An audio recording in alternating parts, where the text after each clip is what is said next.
প্রশ্ন, শুরুতে নাম জপে আনন্দ আসতো, কিন্তু এখন ওঠানামা হচ্ছে, এমন কেন হচ্ছে মহারাজ? ঐকান্তিক কথোপকথন ও সৎসঙ্গ প্রায় 2 বছর ধরে শুনছি, এতে জীবনে অনেক পরিবর্তন এসেছে। পূজ্য শ্রী প্রেমানন্দ মহারাজের ঐকান্তিক বার্তালাপের প্রশ্ন উত্তর পর্ব এখন সৎসঙ্গ অনুবাদ চ্যানেলে বাংলা অনুবাদ করে আপলোড করা হয়। যারা হিন্দি বোঝেন না তাদের জন্য এই চ্যানেল। গুরুদেব, শুরুতে শ্রীজির নাম জপে অনেক আগ্রহ ছিল, খুব ভালো লাগতো, কিন্তু এখন ধীরে ধীরে মহারাজজি যেন একটা ওঠানামার মতো অনুভব হচ্ছে। কেন এমন মহারাজ? হ্যাঁ, এমন হয় এটা গুণের চক্রের কারণে। 3টি গুণ আছে, সত্ত্বগুণ, রজগুণ, তমগুণ। যখন তমগুণ আসে তখন ঘুম, অলসতা, উদাসীনতা প্রাধান্য পায়। কখনো পুরনো শত্রুতার কথা মনে পড়ে গিয়ে রাগ হয়, দেশ জন্মায়, এভাবেই চলে। আর যখন রজগুণ আসে তখন চিন্তা আসে বাড়ি, ভোগ, যশ, খ্যাতি এসব বিষয়ে। আর যখন শতগুণ আসে তখন ভগবান, সব কিছু ভালো লাগতে থাকে। এভাবেই গুণের চক্র চলে।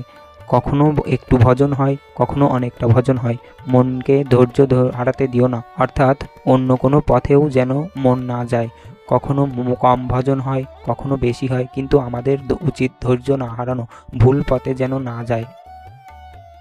যদি এখন মন ভজন করতে না চায় তাহলে শান্ত থাকো, জোর করে মনকে এক জায়গায় রাখো, কিছুক্ষণের মধ্যে আবার মন লাগবে, গুণ সরে যাবে।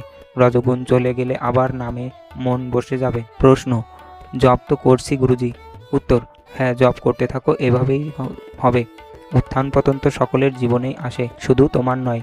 কখনো অনেক ভজন হয়, কখনো কম, কখনো মনে হয় একেবারেই হচ্ছে না, কিন্তু আমাদের ধৈর্য ছাড়তে নেই।